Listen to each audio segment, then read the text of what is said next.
Subscribe करें और bell दबाएं ताकि कोई खबर रह न जाए।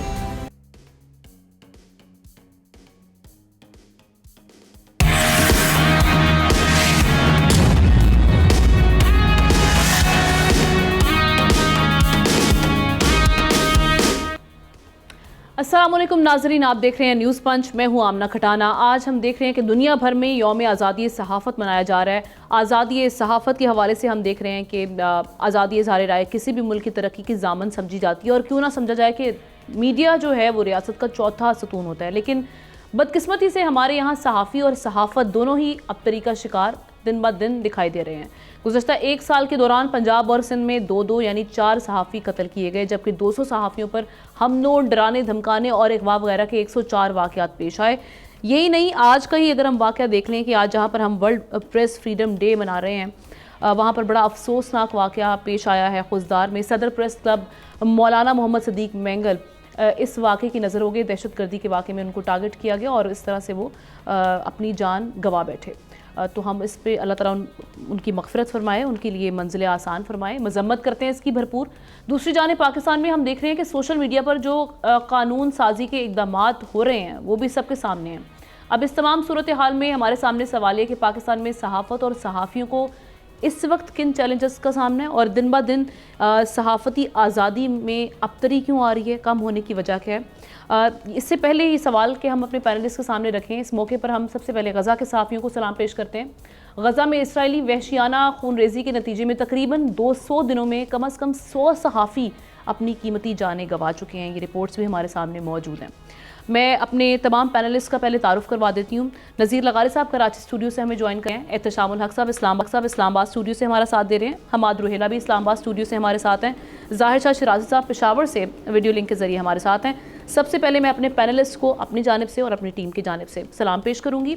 उन अदवार में जब सहाफ़त करना बड़ा मुश्किल था, जब ख़बर निकालना बहुत मुश्किल था, जिस तरह से इन्होंने मेहनत की, जिस तरह से इन्होंने नाम बनाया, और आज ये हमारे दरमियान मौजूद है, इनसे हमें सीखने का मौका मिल रहा है। तो सर, मैं आप सबको सलाम पेश करती हूँ अपनी जानिब से।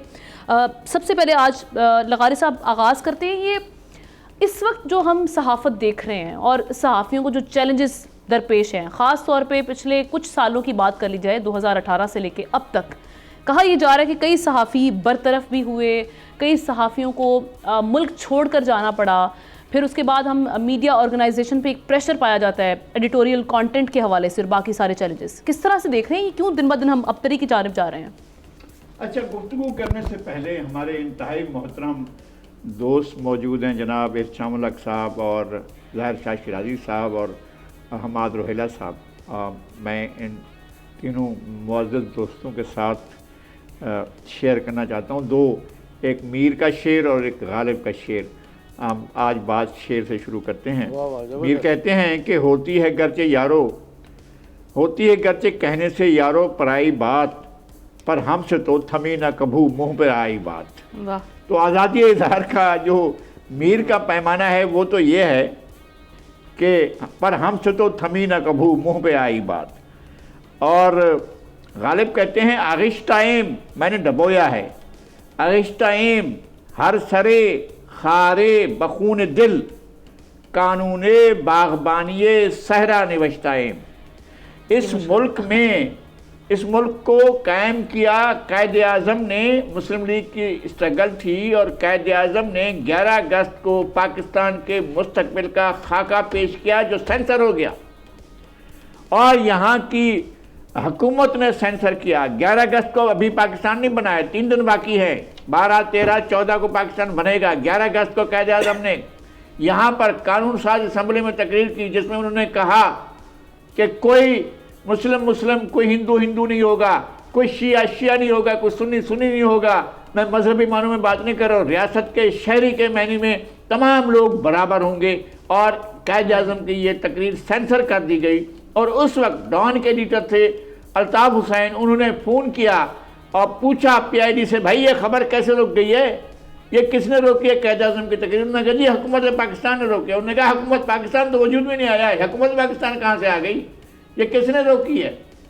तो उन्होंने कहा जी आप बात करें पाकिस्तान के सेक्रेटरी जनरल से।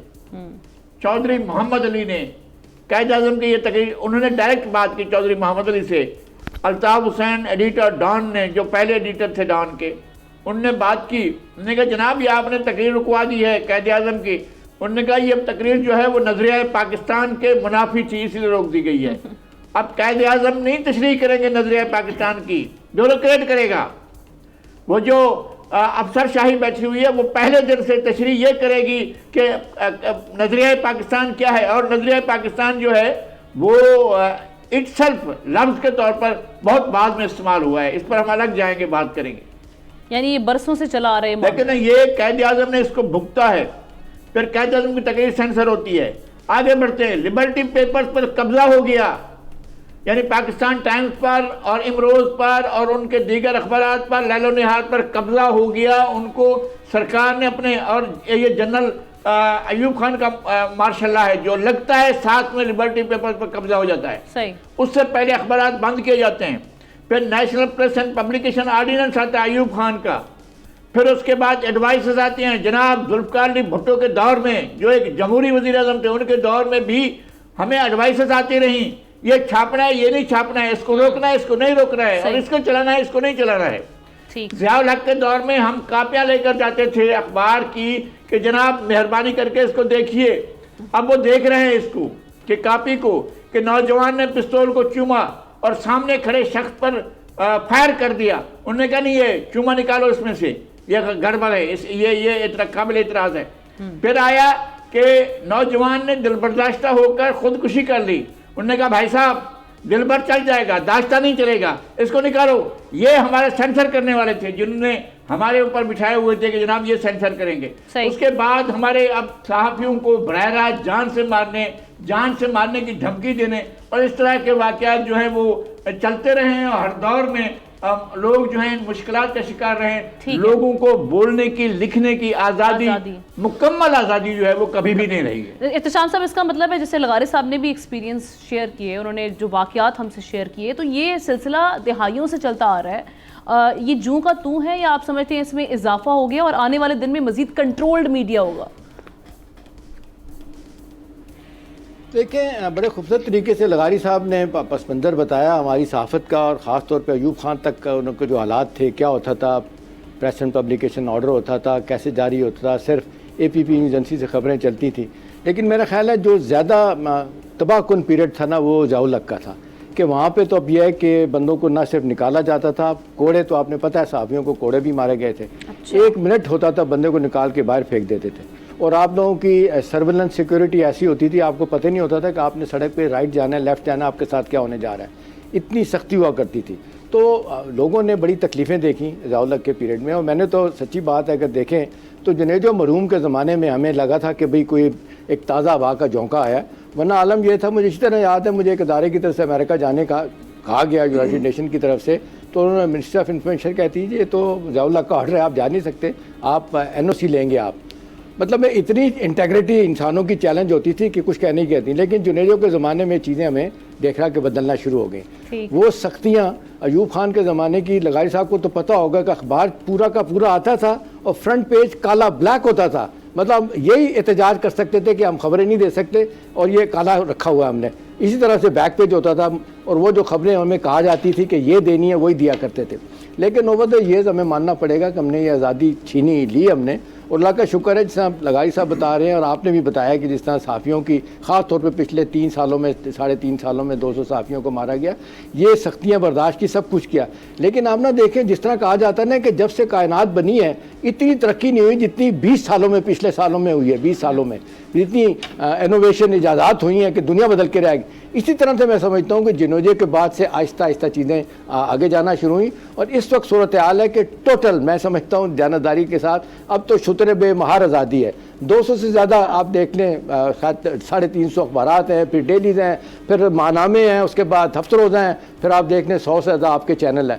روزانہ بغیر ثبوت کے دھڑا دھڑ باتیں کی جاتی ہیں. دیکھیں لائبل لاز نہیں ہمارے یہاں. پھر جس طریقے سے ہم دیکھتے ہیں کہ کنٹرول ہونا چاہیے اپنے طور پہ، ایڈیٹوریل کنٹرول ہونا چاہیے اخبارات میں، ہم دیکھتے ہیں وہ نہیں. ایک شعر پڑھوں گا، جو دل کو ہے خبر، ٹھیک، جو دل کو ہے خبر اس کی ملتی نہیں خبر، ہر صبح ایک عذاب ہے اخبار دیکھنا. تو یہ صورتحال تو یہی ہے. ٹھیک ہے. تو اب جی یہ ہوتے تو اب یہ ہے کہ دیکھیں نا جس طریقے سے ہم نا زیادہ پریشان کن بات ہے کہ اب یہ یوٹیوبر سوشل میڈیا, ابھی آپ دیکھتے ہیں 2 دن پہلے قاضی صاحب فائز کے خلاف ان پی ٹی آئی کے آفیشیل ٹویٹر اکاؤنٹ سے ان کے خلاف ایک چھوی ہے اور وہ کسی کو نہیں پتہ, ٹویٹر اکاؤنٹ ان کا آفیشیل ہے. اب وہ بھی خاموش ہو کے بیٹھے ہیں, ابھی تک کوئی جواب نہیں ہے. اتنی زیادہ تنقید سب جگہوں پہ ہو رہی ہے کہ کوئی آپ ہاتھ نہیں لگا رہا ہے. ایک زمانے میں آپ سوچ نہیں سکتے تھے کہ آپ, ویسے تو ہمارا آئین کہتا ہے جی آپ عدلیہ پہ فوج پہ تنقید نہیں کر سکتے, لیکن اس کے باوجود سب کچھ ہوتا ہے. اہم بات ہے آمنہ جو ساری دنیا میں کہی جاتی ہے کہ یہ فریڈم آف پریس جو ہے نا یہ ایبسولوٹ رائٹ نہیں ہے, کہ مکمل میرا حق نہیں ہے, یہ ریلیٹیو رائٹ ہے, یہ لمیٹڈ ہے, جس کا آرمی چیف نے بھی یہ کل ذکر کیا ہے. تو یہ اس کو ہم نے طریقے سے استعمال کرنا ہے, چیکس اینڈ بیلنسز رکھنے ہیں. پھر دوسری بات ہے کہ ہم نے اپنی قوم کو کس طرف لے کے جانا ہے. ابھی معذرت کے ساتھ رات کو ہم دیکھ رہے 5 7 8 چینل پہ جو ہم پروگرام دیکھ رہے ہوتے ہیں, آپ دیکھتی ہیں کہ کوئی معذرت کے ساتھ ہماری کوئی ایجوکیشن ہو رہی ہوتی ہے, سوائے اس کے کہ ہم پوائنٹ سکورنگ کر رہے ہوتے ہیں, کہ ایک کو دوسرے کے ساتھ لڑا رہے ہوتے ہیں. بڑا کم آپ کو لگتا ہے کہ آپ کی کوئی ایجوکیشن ہو. تو میرا خیال ہے وقت آ گیا کہ ہمیں اس حوالے سے جی ٹھیک ہے. شاہ صاحب سے چاہتے ہیں کہ ہم یہاں سے ہی کنٹینیو کریں. شاہ صاحب یہ جو گفتگو آپ نے سنی ہے, جس طرح سے احتشام صاحب بھی کہہ رہے ہیں کہ ابھی تو آزادی اگر دیکھا جائے نسبتاً پہلے ادوار کے کافی زیادہ ہے, نمبر آف چینلز بڑھ چکے ہوئے ہیں, صحافی اپنی مرضی سے گفتگو بھی کر رہے ہوتے ہیں, لیکن پھر پاکستان بدترین ممالک کی فہرست میں اس لحاظ سے کہ صحافتی آزادی ان ممالک میں شامل ہو چکا ہے. تو یہ پھر وجہ کیا ہے, یہ نمبر جو ہمارے سامنے ہیں یہ کیوں سامنے آ رہے ہیں اس طرح؟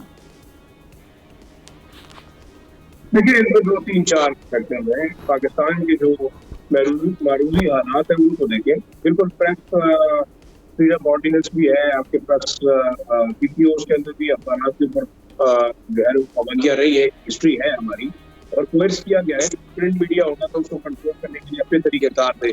اب جب آپ کے پاس الیکٹرانک میڈیا آ گیا تو اس کے لیے بالکل آپ کے فائلات اور ریگولیشن ہیں. لیکن میں یہ سمجھتا ہوں کہ اس وقت آپ کا میڈیا ایوالو ہو گیا, اور جو میڈیا کی ایولیوشن ہے اس کو کنٹرول کرنے کے مختلف طریقے ہیں. اگر آج ہم سمجھتے ہیں کہ باقی چینل کو بند نہیں کیا جاتا, اخبار کو بند نہیں کیا جاتا, لیکن اس کی کوئرشن کے مختلف طریقے ہیں. سب سے امپورٹنٹ طریقہ آپ کو فائنینشیل کوئرشن ہے. اس وقت ڈنڈا استعمال ہوتی تھی, ایڈمنسٹریٹو آرڈر استعمال ہوتا تھا, لیکن آپ کے میڈیا کو کنٹرول کرنے کے لیے آپ کے پاس گورنمنٹ کے پاس اور جو ادارے ہیں ان کے پاس ایک دوسرا, اور ایون پرائیویٹ سیکٹر کے اندر فائنینشیل ایک سپورٹ جو فراہم کی جاتی ہے اس کو بڑا آسانی سے آپ اسٹریم لائن کر سکتے ہیں. آپ میڈیا کی پالیسیز چینج کر سکتے ہیں, اور میڈیا کے آپ ایڈیٹوریل لائن کو تبدیل کر سکتے ہیں. اور اس میں کوئی دوسری رائے نہیں, آپ دیکھ رہے ہیں کہ اس وقت جو میڈیا ہاؤسز ہیں ان کو کیسے انڈائریکٹلی کنٹرول کیا جاتا ہے. لاز بھی آپ کے پاس موجود ہے. دوسرا اس وقت ہم کہہ سکتے ہیں کہ واقعی ایک میڈیا جو شام صاحب نے بات کی کہ بالکل مادر پہ آزاد ہے, لیکن ہم کنونشنل میڈیا کی بات پھر بھی نہیں کریں گے. میں نہیں سمجھتا کہ آپ کا جو اخبار ہے یا ٹیلی ویژن ہے یا ریڈیو ہے وہ میڈیا جو کہ رجسٹرڈ ہے اندر پاکستانی لاز, یا وہ پیمرا کے لاز ہے, وہ پریس آرڈیننس کے اندر ہے, یا آپ کا جو ہے وہ الیکٹرانک میڈیا کے اندر ہے, کوئی نہ کوئی ریگولیشن ضرور ہے. اگر طاقت نہیں ہے, زور نہیں ہے, کوئرشن نہیں ہے, ڈنڈا نہیں ہے, لیکن آپ کے پاس دوسری طریقے سے گورنمنٹ کے پاس میکینزم ہے کہ جو کنٹرول کر سکتے ہیں. بے شک لیبر اور جو آپ کے سلینڈر کے لاز ہے وہ پراپرلی امپلیمنٹ نہیں ہو رہے, اور اس کے اندر بہت سارے فلاز ضرور ہے. لیکن ایک چیز جو سب سے شطر بے مہار آپ کہہ سکتے ہیں, آپ کے پاس جو میڈیا ہے وہ آپ کا ای میڈیا ہے, اور اس کی کنٹرول کرنے کے لیے آپ کے پاس پھر ظاہری بات ہے آپ جاتے ہیں تو یا تو ٹویٹر بند کرتے ہیں, یا آپ انسٹاگرام بند کرتے ہیں, فیس بک بند کرتے ہیں.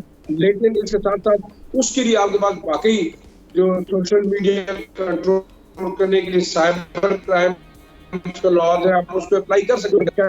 افیکٹونیس اتنی زیادہ نہیں رہی. تو ودن پیریڈ جیسے کہ میڈیا ماڈرنائز ہوا ہے, ایوالو ہوا ہے, اسی طریقے سے آپ میڈیا کو کنٹرول کرنے کے لیے اور میڈیا کے اوپر پابندیاں لگانے کے لیے طریقہ کار بھی بدلتے جا رہے ہیں. تو یہ چیزیں ہوتی رہیں گی. لیکن پھر بھی اوور آل اگر ہم دیکھیں نا, امریکہ کی بات ہم کرتے ہیں کہ پریس فریڈم لاز آپ سب کچھ رپورٹ کر سکتے ہیں, لیکن جس طریقے سے پاکستان میں اداروں کو بدنام کیا جاتا ہے, اس کو ملائن کیا جاتا ہے, ٹارگٹ کیا جاتا ہے, ہر شخص اس کے اوپر جو ہے وہ تبصرے کرتا ہے, یہ میرے خیال میں ایک ایسی چیز ہے جو کہ اس کو واقعی ریگولیٹ ہونا چاہیے. آپ بالکل اعتراض کریں, آپ کرٹیسائز کریں, آپ اداروں کی بہتری کے لیے بات کریں, لیکن اگر آپ لیکن تمام چیزیں کرتے تو میرے خیال میں پریس فریڈم نہیں کہوں گا.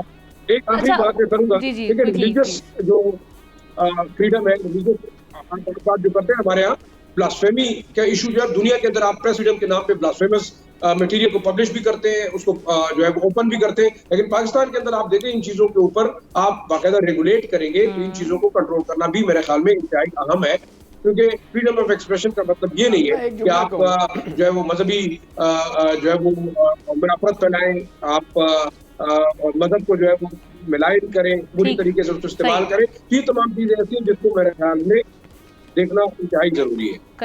जी शाम साहब क्विकली ऐड करें फिर हम आगे बढ़ें। मैं सिर्फ एक जुमला कहूँगा, देखिए अभी बरतानिया में चंद दिन पहले की बात है, आपने देखा कि एक पर्सना नॉन ग्राटा, नाम उसका भी नहीं क्या लेना, उसने एक एक्स सर्विसमैन के खिलाफ एक खबर छापी, उसके बाद 10,000 पाउंड उसको जुर्माना हुआ। अब वो सारी ज़िंदगी जो है ना वो कभी सोचेगा नहीं कि मैं लंदन में बैठ के ये काम करूँ। हमारे यहाँ रोज़ाना से शाम तक आप you can get away with anything, जिसके मर्जी खिलाफ जो वोट क्या। लेकिन अगेन इत्तेशाम साहब उसमें भी ये भी यहाँ पे भी एक एडिटोरियल पॉलिसी में रहते हुए लाइंस रखते हुए हमारे यहाँ पे जो इस वक्त इलेक्ट्रॉनिक मीडिया है, ख़ासतौर पे टीवी, वहाँ पर मामला उसको कंप्लाई करते हुए यहाँ पे हम देखते हैं कि शोज़ हो रहे होते हैं। हम आपकी तरफ आते हैं, यही वजह है कि लोग अब तेज़ी से सोशल मीडिया की जानिब क्विकली एक शिफ्ट आया है, और उसकी रीज़न ये है कि वही अगेन जो आपकी एडिटोरियल पॉलिसी है उसको कंट्रोल किया जाता है, और हम देख रहे हैं कि जो मामलात हैं आज़ादी सहाफ़त को लेके वो दिन ब दिन इस पे बात की जा रही है कि वर्सन होते जा रहे हैं। इसलिए यहाँ से कई सहाफ़ी ऐसे हैं, कई नामवर चेहरे जो हम देख रहे हैं कि पाकिस्तान छोड़कर जा चुके हैं। मामलात बहुत दिन ब दिन नंबर जो हैं वो बढ़ते चले जा रहे हैं। किस तरह से देख रहे हैं सारी सिचुएशन को पाकिस्तान में? सर ने बड़ी अच्छी बात कही, वो जो मिसाल दी कायदे आज़म के बारे में लगारी साहब ने कि सब लोग बराबर होंगे। मेरा तो ख्याल है कि सब लोग बराबर हैं और सबको बराबर ही ट्रीट किया जा रहा है हमारे मुल्क में। वो किसी भी मकतबा फ़िक्र से हों, उनके ऊपर बिला तफरीक डंडे बरसाए जाते हैं। उनको सांस लेने की एक जैसी पाबंदियां उन तमाम के ऊपर लगाई गई हैं। किसी प्रोफेशन से हो, किसी वॉक ऑफ लाइफ से हो, उसके ऊपर कोई डिस्क्रिमिनेट नहीं किया जाता। सांस लेने की इजाज़त किसी को भी नहीं है। सहाफ़ियों के अलावा बाकी लोगों को भी उतनी ही इजाज़त है। किसानों को देख लीजिए, वकला बरादरी को देख लीजिए, डॉक्टर सड़कों पर आते हैं तो तमाम के ऊपर डंडे बिला तफरीक बरसाए जाते हैं। किसी को भी सोचने या बोलने की इजाज़त नहीं है मेरे नज़दीक तो। और मेरी राय सहाफ़ी पस मंज़र के अलावा भी अगर मैं बात करूं तो हम लोग एक घुटन के माहौल में रह रहे हैं। वो घुटन बेशक आप देख लीजिए, सब पे सांस लेने की पाबंदियां लगाई हुई हैं। वो हमारी ख़वातीन को देखिए, हमारे बच्चों को देखिए, आप हमारे तालिब इल्म को देखिए, हमारे मर्द को देखिए, सब के ऊपर एक खौफ जारी है। हम तमाम लोगों के ऊपर हम बात करने से डरते हैं, सवाल को हम बदतहजीबी समझते हैं, तखरीबकारी समझते हैं। ऐसे माशरे में दानिश्वर, सहाफ़ी या समाजी कारकुन कैसे परवरिश पा सकते हैं? आप कैसे उनकी ज़हनी जो है इम्प्रूवमेंट आ सकती है, सोच की इम्प्रूवमेंट कैसे आ सकती है अगर आप सवाल को ही बदतहजीबी समझेंगे? तो ये तमाम मसाइल हमारे हैं। और डराने वाला शख्स इन तमाम मामलों में, डराने वाला शख्स कोई एक नहीं है। कभी वो मजहबी लिबादा ओढ़कर आ जाता है, कभी वो समाजी रिवायात के नाम पर आ जाता है, कभी वो सियासी चादर ओढ़कर आ जाता है। हम लोग ही हैं, हमने बारियां लगाई हुई हैं डंडा उठाने की। और किसी एक इदारे या किसी एक शख्स की वजह से ऐसा माशरा नहीं है। अगर ये भी एक यूनिटी हो मीडिया में, सहाफ़ियों में, तो हम एक पेज पर हों तो फिर ये मामला इस तरह के ना हो जो हम रिपोर्ट कर रहे होते हैं। Don't you think so? बिल्कुल। मैं सहाफ़ियों को ये याद कराऊंगा, मंटो साहब की मिसाल, कि वो शख्स जो माशरे को उसका बदनुमा चेहरा दिखाता है वो कभी भी माशरे को पसंद नहीं आएगा, उसको कभी भी एक्सेप्ट नहीं किया जाएगा। तो सहाफ़ियों का तो काम ही यही है, उनका तो काम ही आवाज़ उठाना है, सवाल करना है। वो कैसे ऐसे घुटन ज़दा माशरे में उनको कबूलियत दी जा सकती है, कब उन्हें पसंद किया जा सकता है? जिस सहाफ़ी को भी रेजिस्टेंस का सामना है, मेरे नज़दीक तो वो बहुत बेहतरीन काम कर रहा है। ये बात भी दुरुस्त है कि बदतमीजी को सहाफत का नाम नहीं दिया जा सकता। कोई भी अपना कैमरा पकड़ के, माइक पकड़ के दूसरे के नाक में नहीं घुसा सकता कि मैं सहाफ़ी हूँ। ये हमारे बहुत सारे सीनियर सहाफ़ी जो मेरे साथ भी बैठे हुए हैं, इस वक्त पैनल पे भी हैं तमाम लोग, वो बहुत सलीके से अपनी राय का इजहार करते हैं और तनकीद करते हैं, और दिहाइयों से तनकीद किए जा रहे हैं। उनके ऊपर कभी तकरीबकारी का इल्ज़ाम नहीं लगा। मेरी उनसे गुजारिश है कि अपने आने वाले लोगों को समझाएं कि सहाफत के नाम पे बदतमीजी नहीं की जा सकती, बदतहजीबी नहीं की जा सकती। बिल्कुल सही बात है। डिफरेंस ऑफ ओपिनियन होना चाहिए, लेकिन उस ओपिनियन करना पे हम सब पे लाजिम है। एक ब्रेक लेते हैं, ब्रेक के बाद वापस आते हैं, दीगर अहम मामलात उन पर डिस्कशन होगी।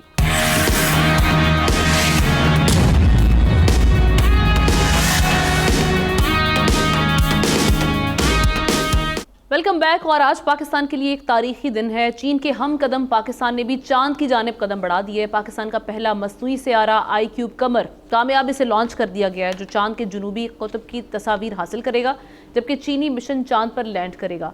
चीन और पाकिस्तान की खलाई मुहिम के ये तारीखी मनाजिर पूरी दुनिया में बराह रास्त देखे गए, जबकि पाकिस्तान लूनर मिशन पर जाने वाला दुनिया का छठा मुल्क बन जाएगा। अपने तज्जियाकारों से इस अहम कामयाबी को वो कैसे देख रहे हैं और ये जो पाक चीन दोस्ती है, चर्चे इसके खिलाफ भी हमें दिखाई देंगे। तो आगाज़ करते हैं। एहतशाम साहब, पाकिस्तान अब फाइनली चांद पर कमंद डालने के लिए पहुंच रहा है, किस तरह से इस खबर को देख रहे हैं? बड़ा ताज़ा हवा का झोंका एक ऐसे वक्त में जब पाकिस्तान हम देख रहे हैं कि सिचुएशन इंस्टेबिलिटी है पॉलिटिकल, और उसके साथ साथ इन्फ्लेशन जहां पर मौजूद है, ये बड़ी अच्छी खबर आई है। यहाँ के लिए तो आमना बहुत अच्छी खबर है, ताज़ा हवा का झोंका भी है। हमारे पड़ोस हिंदुस्तान में सफ़े मातम है, उनको तो हमारी कोई चीज़ जो है ना ठीक ही नहीं लगती है। और अगरचे हमने देखा कि अभी थोड़ा सा पहले ही 2-3-4 महीने पहले की बात है गालिबन, जब उन्होंने भी वो चांद पे चले गए थे, और आपने देखा कि सारी दुनिया में उसको इस तरह नहीं माना गया। और लोग कहते हैं कि जी वो पता नहीं कौन सी साइड पे जाके आप बैठे थे, वो तो असली जगह ही नहीं है, बिल्कुल वो मुतनाज़ हो गया। तो मोदी सरकार, उनके लोगों ने बड़ा, ठीक है ना, बड़ा उनको गुस्सा पिया है। देखिए, अब बात यह कि पाकिस्तान का एटमी प्रोग्राम हो, मिसाइल प्रोग्राम हो, हमारा स्पार्को जो काम कर रहा है ये चांद के हवाले से, मेरा ख्याल है बड़ी कंसिस्टेंसी है, बावजूद इस बात के कि हमारे रिसोर्सेज नहीं हैं, लेकिन कोलैबोरेशन हमारी है, चाइना के साथ भी है और मुसलमान मुल्कों के साथ भी है। अगरचे हम ही लीड करते हैं, हमारे साइंसदान हो और हमारे जो पढ़े लिखे लोग हैं वही सपोर्ट कर रहे होते हैं इस हवाले से, तो मेरा ख्याल है इस लिहाज से तो बहुत अच्छी बात है। अब मसला यही है कि अब बहुत ज़्यादा इनोवेशन भी हो सकती है, लेकिन फिर बात आती है बजटिंग की। हमारे मसाइल इतने ज़्यादा हैं कि हम वो नहीं कर सकते, लेकिन बहरहाल ये इतने दिनों से हम देख रहे हैं जो घुटन चल रही है, मुश्किलात चल रही हैं, मामलात हमारे देख रहे हैं, सियासी तौर पे अबतरी नज़र आ रही है। हमने सोचा था कि जी ये 8 फरवरी के इलेक्शन के बाद कोई इस्तेकाम आएगा, वो होता नज़र नहीं आ रहा। हुकूमत बन भी गई है, लेकिन कितना अर्सा चलेगी ये किसी को नहीं पता। तो ये इतनी ज़्यादा हम देखते हैं पोलराइज सोसाइटी में, और इतनी ज़्यादा मारदार जो हो रही है, इसलिए मैं समझता हूँ कि एक बहुत बड़ा वाक़या है, बहुत बड़ी अचीवमेंट होगी। यही सवाल हमाद, किस तरह से देख रहे हैं इस खबर को, इस कामयाबी को पाकिस्तान की, क्योंकि कहा जा रहा है कि 5 दिन में पाकिस्तान वहाँ पे लैंड कर जाएगा, वहाँ की पिक्चर्स आएंगी और इसको दुनिया की नज़रें इस वक्त इस मिशन पर होंगी। अच्छी खबर है जी, जैसे सर ने फरमाया, इसे सेलिब्रेट करना चाहिए, खुश होना चाहिए इस पे, लेकिन मेरे ख्याल से थोड़ी सी खुद एहतसाबी भी करनी चाहिए कि हमें इतना वक्त क्यों लग गया। हमारे साथ जो आज़ाद हुआ था वो हमसे कितना आगे, बहुत आगे निकल गया। ये बात दुरुस्त है कि 1947 में जब हम आज़ाद हुए तो इंडिया को एक बड़ी फंक्शनिंग ब्यूरोक्रेसी उन्होंने इनहेरिट की थी। हमारे वसाइल भी मुख्तलिफ थे, वो नहीं मिले हमें, उस वजह से हमारे मसाइल भी मुख्तलिफ थे। उनके पास डे ज़ीरो से कल्चर था, एक रिसर्च का। वहाँ पर टाटा एक इंस्टीट्यूट ऑफ फंडामेंटल रिसर्च पहले से काम कर रहा था। हमारे एग्जिस्टेंशियल क्राइसिस ही ख़त्म नहीं हो रहे थे, तो हम उन मामलात में घिरे रहे। हमें देखना चाहिए कि किन वजूहात की बिना पर हम पीछे रहे। मेरे नज़दीक वो बहुत ज़्यादा ज़रूरी है। 1962 में हम एक खातिर खा कामयाबी का हमें ज़रूर जो है हमें मिली, खुशी की खबर मिली, जिसमें हमने एक रहबर नामी एक रॉकेट को लॉन्च किया गया स्पेस में। उसको भी हमें याद रखना चाहिए कि वो भी सिर्फ हमारी जो है वो सेलिब्रेशन नहीं थी, वो हमारी ही परफॉर्मेंस नहीं थी, उसमें यूएसए हमारे साथ था, नासा हमारे साथ था, तो हमारे क्रेडिट शेयरिंग वहां पर भी थी। वो भी हमने 9 से 10 महीने, 8 से 10 महीने के अंदर विद फॉरेन हेल्प उसके साथ हमने उसको किया था, कोलैबोरेशन के साथ किया था। सब फिर आगे 65 की जंग आती है, 71 का सकूत ढाका है, 74 के फिर जो धमाके इंडिया करता है, तो हमारे ज़मीनी हकाइक मुख्तलिफ हो जाते हैं। हमारे पास हमें डिफेंस पे ज़्यादा फोकस करना पड़ता है, डेवलपमेंट हमारा पसे पुष्ट चला जाता है, जिसकी वजह से हमारे लिए सैंक्शंस भी लगती हैं हमारे ऊपर, हमारे लिए मिसाइल टेक्नोलॉजी को प्रोक्योर करना मुश्किल हो जाता है, हमें उस कीमतों पे नहीं मिलती जिस पे बाकी लोगों को मिल रही है, जिस पे इंडिया को मिल रही थी। चलें हम आगे बढ़ते हैं अपने कंटेस्टेंट की जानिब। शिराज़ी साहब, वो चीजें हमें नहीं मिल रही थी। दूसरी बात, मैं अगर एक आखिरी बात कर दूं कि इस वक्त भी हम लोग जो एक फॉरेन एड के साथ चल रहे हैं, जो कि बहुत अच्छी बात है, उसमें कोई बुराई नहीं है, लेकिन रिसर्च का कल्चर अपने मुल्क में हमें लेकर आना चाहिए। हमें ट्रांसफर ऑफ टेक्नोलॉजी पे फोकस करना चाहिए। हमें ऐसा नहीं करना चाहिए कि हम पार्ट्स इंपोर्ट करके उनको एक असेंबली यूनिट यहाँ बना लें। हमें ट्रांसफर ऑफ टेक्नोलॉजी पे ज़्यादा फोकस करना चाहिए। बिल्कुल सही है, यानी रिसर्च का जो आप कल्चर है उसको हमें प्रमोट करना होगा। शाह साहब, किस तरह से देख रहे हैं इस खबर को? हमारे बाकी पैनलिस्ट की राय आपने सुनी, आप किस हद तक इत्तफाक करेंगे? देखिए मेरे ख्याल में सिम्बॉलिकली पाकिस्तान के लिए एक बड़ा आज अहम दिन है, चाहे हम चाइना की मदद से चांद पे चले गए लेकिन चांद पे चले जरूर गए। इम्पोर्टेंट चीज़ ये कि आपकी जैसे कल्चर की बात की कि आपके यहाँ रिसर्च कल्चर की बात है कि नहीं, आपके यहाँ जो लेटेस्ट टेक्नोलॉजीज है उनके लिए आप जो है वो क्या इकदाम क्या है आपके मुल्क के अंदर, आपकी यूनिवर्सिटीज़, आपकी जो एकेडेमिया है, आपकी इंटेलिजेंसिया है, उसका फोकस कहाँ पे है। मेरे ख्याल में जो स्पेस साइंसेज है, रोबोटिक्स की साइंस है, उसके ऊपर दुनिया जा रही है। आज मैं एक मीडिया पे रिपोर्ट देख रहा था कि पाकिस्तानी स्टूडेंट्स ऐसे हैं, नेस्टेक के इस्लामाबाद के अंदर न्यू टेक एक यूनिवर्सिटी है जिसके स्टूडेंट्स शायद रिसर्च कर रहे हैं कि कल वो पानी से चलने वाली गाड़ियां जो है वो बनाने की पोजीशन में होंगे, हाइड्रोजन जो है उसके अंदर वो उससे चलेंगी। तो इससे पहले भी एक हमारे ऐसे ही एक पाकिस्तानी ने जो है इनिशिएटिव लिया लेकिन उसको बड़ा सीरियसली नहीं लिया गया और आज वो अमेरिका में बैठ के जो है वो कंट्रीब्यूट कर रहे हैं। ब्रेन ड्रेन आपका कितना हो रहा है, ये तमाम साइंसेज आप दुनिया के अंदर अगर हैं, पाकिस्तान के अंदर क्यों इसकी फैसिलिटीज नहीं है। बेशक हमारे रिसोर्सेज ऐसे हैं, बेशक हमारे पास इतने जो है वसाइल नहीं है, लेकिन हम जो पाकिस्तानियों को जो बाहर भिजवा रहे हैं, जो उन ममालिक की डेवलपमेंट के अंदर ये तमाम काम अंजाम दे रहे हैं, क्या पाकिस्तान के अंदर नहीं हो सकता। लेकिन जो इम्पोर्टेंट चीज़ वही है कि आपने ह्यूमन रिसोर्स बिल्ड करना है और ह्यूमन रिसोर्स को रिटेन करना है। आपने अपनी जो दैनिक काबिलियत है ना, आपके दूसरे ममालिक को नहीं भिजवानी। सबसे इम्पोर्टेंट चीज़ ये है मेरे ख्याल में। बाकी इस पे खुश होना बिल्कुल अच्छी खुशी की बात है कि अब हम जो है अपने जो हमारा मेन राइवल है इंडिया, उसके मुकाबले में हम भी चांद पे पहुंच गए, लेकिन सोचना ये होगा कि आया इंडिजिनस रिसर्च की तरफ हम कब जाएंगे। एग्जैक्टली। तो लगारी साहब, जब हम ये देखते हैं कि हमारे हमसाया ममालिक इतने आगे निकल चुके हैं, वो कोई भी मैदान हो वहाँ पर उनकी जो तरक्की है जिस तेज़ी से बढ़ रही है, तो वहाँ पर ऑब्वियसली पाकिस्तानी बीइंग पाकिस्तानी हम बड़ा फील करते रहे कि हम हर मैदान में पीछे क्यों चले जा रहे हैं। फिर एक ऐसी सिचुएशन में जब पाकिस्तान की इकोनॉमी की जो सूरत हाल है, वसाइल कम है, ऐसे में चाइना के पुश से ही सही लेकिन हम कुछ अचीव करने जा रहे हैं।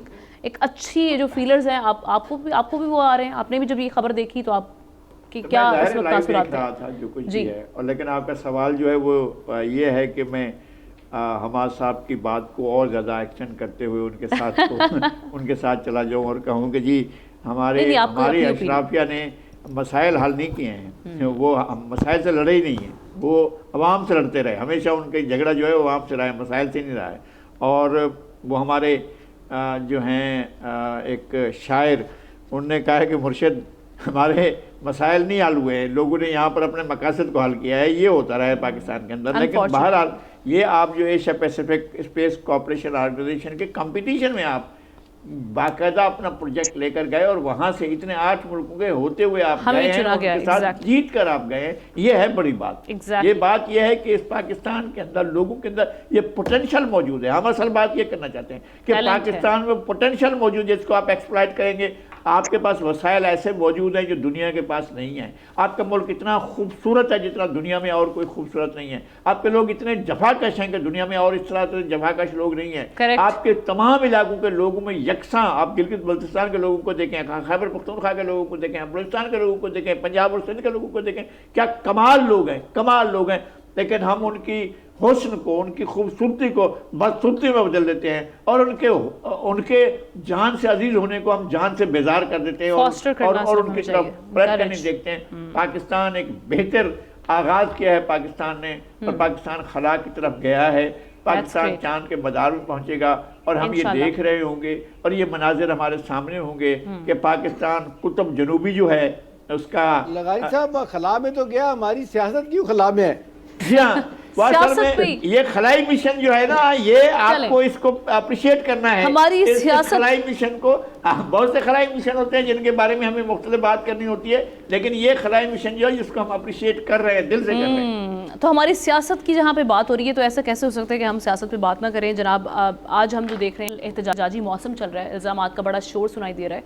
PTI ने हालिया इलेक्शन में मुबैना धांधली की इंक्वायरी के लिए एक बार फिर जुडिशल कमीशन बनाने का मुतालबा किया है और इस हवाले से बैरिस्टर गौहर ने इलेक्शन में लेवल प्लेइंग फील्ड ना मिलने का शिकवा करते हुए ये कहा है कि हमने इलेक्शन ट्रिब्यूनल्स में 158 दरख्वास्तें दायर की हैं। हम बताएंगे कि किस तरह इलेक्शन में धांधली की गई। चीफ इलेक्शन कमिश्नर के इस्तीफे का भी मुतालबा PTI की जानिब से सामने है। सिर्फ ये अकेली जमात नहीं है, मौलाना फजलुर रहमान साहब कल हमें कराची में जलसा करते हुए दिखाई दिए और उन्होंने दोबारा इंतखाबात करवाने का मुतालबा किया है।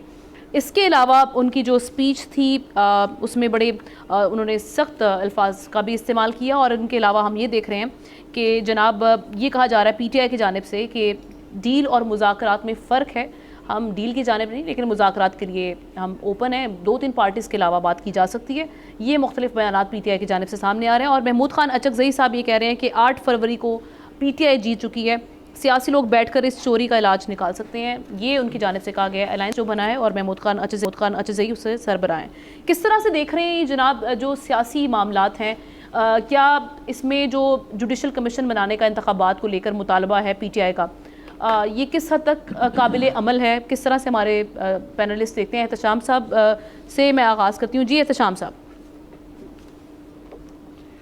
دیکھیں آمنہ، انہوں نے بہت دن پہلے بھی یہ بات کی تھی اور کئی دفعہ بات کی تھی، جوڈیشل کمیشن کی ڈیمانڈ کر رہے ہیں، 180 ہماری سیٹیں ہیں، فارم 47 کی حکومت ہے، ہم جیتے ہوئے ہم ہرا دیا گیا، بہت باتیں ہو رہی ہیں۔ آج باقاعدہ طور پہ وائٹ پیپر ان کا آپ نے کل دیکھا، شائع کیا، اور آج ہو گیا۔ دیکھیے 12واں الیکشن ہے، 11 کے 11 الیکشن دیکھ لیں، میں اگر غلط نہیں ہوں تو کریکٹ کر سکتے ہیں لغاری صاحب، سب نے ہارنے والوں نے وائٹ پیپر جاری کیے تھے۔ ہر ہارنے والا یہی کہتا ہے کہ جی ہمارے ساتھ دھاندلی، یا بدقسمتی یہ ہے کہ یہ سب کچھ ہونے کے باوجود یہ لوگ اکٹھے نہیں بیٹھتے۔ ابھی آپ دیکھ لیں جو 2018 کا الیکشن تھا، جس کو آر ٹی ایس کا کہا جاتا ہے کہ جو وہ بیٹھ گیا تھا، جس کی وجہ سے پی ٹی آئی آ گئی تھی، کتنا پھر اس کے بعد پی ٹی آئی کو کہا گیا کہ جی خدا کا واسطہ ہے، دیکھیں ایک دوسرے پہ الزامات کی بارش ہے، آئیں بیٹھ کے اس کو طے کرتے ہیں، انتخابی اصلاحات کرتے ہیں، کوئی طریقہ کار ایسا اڈاپٹ کرتے ہیں جو دنیا نے کیا ہوا ہے، تاکہ یہ ونس اینڈ فار آل یہ بات ختم ہو جائے کہ دھاندلی ہوتی ہے۔ آپ دیکھ لیں کہ اب وہ کہتے تھے میں تو آپ کو منہ نہیں لگاؤں گا، انہوں نے کسی سے بات نہیں کی، انہوں نے ای وی ایم مشین کی بات کی تھی، اس پہ ہم الیکشن کروائیں گے، اس کا بھی آپ دیکھ لیں ہندوستان میں بھی ہوتا ہے اس کا ای وی ایم پہ، امریکہ میں بھی ہوتا ہے، کئی جگہوں پہ نہیں ہے۔ بہرحال ہونا تو یہ چاہیے تھا کہ آپ لوگوں کو بلاتے اور ان کو کنونس کرتے اور شاید یہ بات بن جاتی، لیکن انہوں نے نہیں کیا۔ ابھی 2013 کا جو الیکشن آمنا ہوا تھا، چلے اب تو ریڈی ہیں شام صاحب، اب کیوں نہیں باقی پارٹیز بیٹھ رہی؟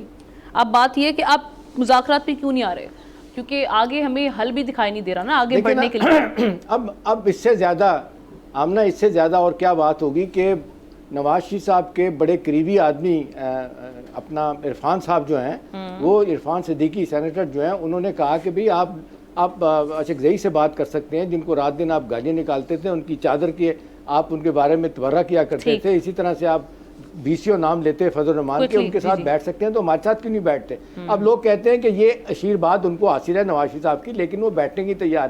اب میں ایک چیز دیکھیں دماغوں میں ہمیں بیٹھ جانی چاہیے کہ ان کو یہ لگتا ہے کہ میں جس دن میں ان کے اپوزیشن ساتھ ملوں گا میری سیاست نفی میں چلی جائے گی، میرا پولیٹیکل کیپٹل بلیڈ کرے گا، لوگ میرے خلاف ہو جائیں گے۔ یہی وجہ ہے کہ آپ دیکھ لیں ایک دوسرے کے خلاف بیان بازی ہوتی۔ ٹھیک ہے، کوئکلی شاہ صاحب کی جانب چلتے ہیں۔ جی شاہ صاحب، کس طرح سے بیان بازی؟ جی ہاں، دیکھیں میرے خیال میں یہ سمجھتا ہوں کہ سیاسی جماعتیں جو پوائنٹ سکورنگ کر رہی ہیں، یہ سب سے بات بھی کرنا چاہتے ہیں، لیکن ان کا ایک پرابلم ہے۔ میں تو بار بار ایک سجیشن یہ دیتا رہا ہوں کہ ان سب کو آپ حکومت میں ڈال دیں یا ان سب کو آپ اپوزیشن میں رکھ دیں تو معاملات ٹھیک ہو جائیں گے، کیونکہ ان میں سے کوئی شخص جو کہ سیاست کی انڈسٹری میں ہے وہ حکومت سے کم پہ راضی نہیں ہے، یہ میری ذاتی رائے ہے۔ اور میں یہ سمجھتا ہوں کہ یہ سب کے سب جتنے ہیں، آپ اے ٹو زیڈ، میرے خیال میں ان کے اپنے اختیارات بھی نہیں۔ اگر آپ پاکستانی فارم آف ڈیموکریسی کے اندر جو ہے وہ بات کرنا چاہتے ہیں تو وہ یہی ہے کہ وہ کبھی بھی آزاد نہیں ہے، وہ کنٹرولڈ ہے۔ کنٹرول ڈیموکریسی کے اندر اسی طرح کے پپٹس جو ہے وہ کبھی اپوزیشن میں ہوں گے، کبھی جو ہے وہ اقتدار میں ہوں گے، مقصد ان کا ایک ہی ہوگا کہ وہ عوام کا خون چوسیں گے۔ میرے خیال میں پچھلے پاکستان کی آزادی کے بعد ان سیاستدانوں نے کیا دیا اس ملک کو؟ ہمیشہ وہ ایک دوسرے پہ اعتراضات کی سیاست، ایک دوسرے کے اوپر الزامات، دھاندلی کے الزامات۔ کسی بھی سیاسی جماعت نے کھلے دل سے اپنے الیکشن میں شکست کو تسلیم نہیں کیا اور ہمیشہ انجینئرڈ الیکشن کی بات کی ہے۔ لیکن اہم چیز یہ ہے کہ دیکھیں امپورٹنٹ پاکستان ہے، اگر آپ نے پاکستان کا ایک نظام واقعی ایسا بنانا ہے کہ جس کے اندر اشرافیہ میٹر کرتے ہیں، چاہے وہ کسی بھی سیکٹر کی اشرافیہ ہو، میں یہ نہیں کہتا جو آپ کے 7-8 امپورٹنٹ سیکٹر ہیں، چاہے اسٹیبلشمنٹ ہے، جوڈیشری ہے، مقننہ ہے، اسمبلیاں ہیں، آپ کا سینٹ ہے اور آپ کی سیاسی جماعتیں ہیں، وہاں ایک اشرافیہ کی حکمرانی ہے، پارٹیز کے اندر بھی، اسمبلیز کے اندر بھی اور نظام کے چیزوں کو اندر بھی۔ دیکھنا ہوگا ان معاملات کو۔ جی جی چلیں آخری بات، تو میرے خیال میں اگلے کنٹیسٹنٹ کی جانب بڑھیں گے، ہمارے پاس وقت ہی بہت کمی ہے۔ تو شام صاحب آپ سے معذرت کروں گی، لغارے صاحب کی جانب بڑھتے ہیں۔ لغارے صاحب کوئکلی اس پہ آپ کا ٹیک کہ یہ جو سیاسی معاملات ہیں یہ کس طرح سے حل ہوں گے، اور یہ جو مذاکرات کی بات کی جا رہی ہے، یہ مذاکرات جب کہا جا رہا ہے کہ چند پارٹیز کے علاوہ باقی پارٹیز سے کر سکتے ہیں، تو یہ معاملہ آگے بڑھ سکتا ہے پھر ایسے؟ اصل بات یہ ہے کہ ایک بات اچھی کی ظاہر شاہ صاحب نے کہ کٹھپتلیوں کا راج ہے، وہاں پر بھی کٹھپتلیاں ہیں، ادھر بھی کٹھپتلیاں ہیں، اور ان کی مرضی ہوگی بیٹھنے کی تو بیٹھ جائیں گے، ان کی مرضی نہیں ہوگی بیٹھنے کی. جی ابھی اس کو زیادہ کھینچنا ہے، اس معاملے کو زیادہ آگے تک بڑھانا ہے، اس لیے وہ بیٹھنے کو تیار نہیں ہے. اور بیٹھنے کے بارے میں ان کی بات صحیح ہے. احتشام صاحب کی جس دن بیٹھے اس دن جو ہے ہوا ہو جائے گی، پورے پتہ چلے گا کہ غبارے میں سے ہوا نکل گئی، اور ایسے ہی پھرتے ہیں میر خوار، کوئی پوچھتا نہیں. تو یہ صورتحال ہوگی. مولانا کی آپ نے اچھی بات کی ہے. مولانا صرف ایسا الیکشن مانیں گے اور اس الیکشن کو اس درست مانیں گے جو جنرل پرویز مشرف کرائیں گے. اس کے علاوہ وہ کسی الیکشن کو نہیں مانیں گے جس میں یہ ایم اے بنا سکیں گے، اور ایم اے کو بنانے کے بعد 70 سیٹیں قومی اسمبلی میں حاصل کر سکیں گے، تبھی وہ اس کو مانیں گے. اور اس کے علاوہ کسی الیکشن کو نہیں مانیں گے. وہ سارے الیکشن جو ہیں ان کو کہیں گے دھاندلی. اور دھاندلی کبھی بھی ان کی چادر چرانے کے نہیں ہوا. نہیں میلہ کس لیے ہوا تھا؟ میلہ میری چادر چرانے کے لیے ہوتا. ابھی آپ کی چادر کون لیتا ہے؟ نہ ان کی کوئی چادر لیتا ہے، نہ اچکزئی کی کوئی چادر لیتا ہے. صحیح. اب مولانا کے ساتھ زیادتی یہ ہوئی ہے، عمران خان صاحب نے اچکزئی کو انہوں نے سربراہ بنا دیا اپوزیشن اتحاد کا، پی ٹی آئی والوں نے. اچھا یعنی یہاں پہ بھی مولانا صاحب بننا چاہ رہے تھے، یہاں بھی مولانا صاحب ظاہر ہے. اب مولانا وہاں پی ڈی ایم کے سربراہ تھے تو یہاں کیا ہو؟ اتحاد. بالکل ٹھیک ہے. حماد، ابھی حکومت کے لیے کتنا چیلنجنگ ہوگا اگر بات مذاکرات کی ٹیبل تک نہیں پہنچتی سارے معاملے کو سنبھالنا، کیونکہ مولانا صاحب تو کہہ رہے ہیں کہ عوامی سمندر آ جائے گا میدان میں اگر ان کے مطالبات پورے نہ ہوئے اور الیکشنز دوبارہ نہ کروائے گئے. پھر پی ٹی آئی بھی میدان میں ہے. جی بالکل، پی ٹی آئی میدان میں ہے، مولانا صاحب میدان میں ہے. اب دیکھنا ہے کہ یہ ایک ہی میدان میں ایک ہی طرف سے لڑ سکیں گے زیادہ دیر تک یا نہیں. بہت دلچسپ ہوگا وہ دیکھنا. میری رائے ہے کہ شاید ایسا نہ ہو پائے. مولانا صاحب کا natural alliance P T I کے ساتھ بنتا نہیں، اور پی ٹی آئی کی طرف سے بھی جو بیانات ابھی بھی آ رہے ہیں وہ بھی ایسے نہیں ہے کہ وہ مولانا صاحب کو کھلے دل سے ایکسیپٹ کر رہے ہیں. تو یہ الائنس بہت زیادہ دیر تک چلتا ہوا نظر نہیں آتا. دوسرا جو آپ کا مین سوال ہے کہ جوڈیشل انکوائری کے بارے میں بات کہی جا رہی ہے، اس کے اندر کوئی مذائقہ نہیں ہے. اگر بن جاتی ہے، جوڈیشل کمیشن کوئی بنتا ہے تو ہو جانا چاہیے، لیکن اس کا ایک طریقہ کار ہوتا ہے. آپ اپنے وکلاء کو بھیجیے عدالت. آپ کو عدالت کا رستہ نہیں آتا، آپ کے پاس وکیل نہیں ہے، آپ کے پاس ریسورسز نہیں ہیں. سوری آپ کی بات کرتی ہے. عمران خان کے کہنے پہ 2013 میں کمیشن بنا تھا. کمیشن نے کہہ دیا تھا کہ جی کوئی آرگنائز دھاندلی، عمران خان نے اس کو بھی نہیں مانا. میں اگلی بات یہی کرنے والا ہوں کہ پہلے تو آپ اپنے باقی جو مراحل ہیں وہ تو طے کیجیے. یہ جو ایک کلچر بنا لیا گیا ہے ہمارے سیاستدانوں کی طرف سے اور صحافیوں کی طرف سے بھی کہ عدالت ہمیں بلائے. کیا عدالت آپ کو گاڑی بھیجے، ریڈ کارپٹ بچھائے آپ کے لیے؟ آپ خود کیوں نہیں جا سکتے؟ کیا آپ کے پاس ریسورسز نہیں ہیں؟ آپ اگر سیریس ہیں تو اس کسی معاملے میں تو پریس کانفرنس کی بجائے آپ عدالت کا آپ دروازہ خود کھٹکھٹائیے، اور جہاں پر آپ نے کھٹکھٹایا ہوا ہے وہاں پر ارلی ہیئرنگ اپلیکیشن دیجئے کہ اس معاملے کو جلدی حل کیا جائے. آپ کے رائٹس ایٹ سٹیک ہیں. تو صرف بیان بازی کر دینا وہ بہتر نہیں ہوتا. دوسری بات یہ کہ اس کو ایکسیپٹ کیا جاتا ہے یا نہیں کیا جاتا، یہ بالکل بات ٹھیک ہے. ججز کو سکینڈلائز کیا جا رہا ہے، ہر فیصلے کو سیاسی اینک لگا کے دیکھا جا رہا ہے. ان کو ایک میسج دیا جا رہا ہے کہ ابھی بھی موقع ہے، ہمارے فیور میں فیصلے دینا شروع کر دیجئے، ورنہ آپ کے خلاف محاذرائی تو پہلے سے ہی شروع ہے. تو یہ اس ماحول میں کام نہیں ہو سکے گا. اس ماحول میں اس طرح سے معاملات آگے نہیں چلیں گے جس طرح سے ہمارے پینلسٹ اس حوالے سے بات کر رہے ہیں. تمام پینلسٹ کا میں شکریہ ادا کروں گی. پروگرام کا وقت ختم ہو جاتا ہے. ملاقات ہوگی آپ سے کل. اللہ حافظ.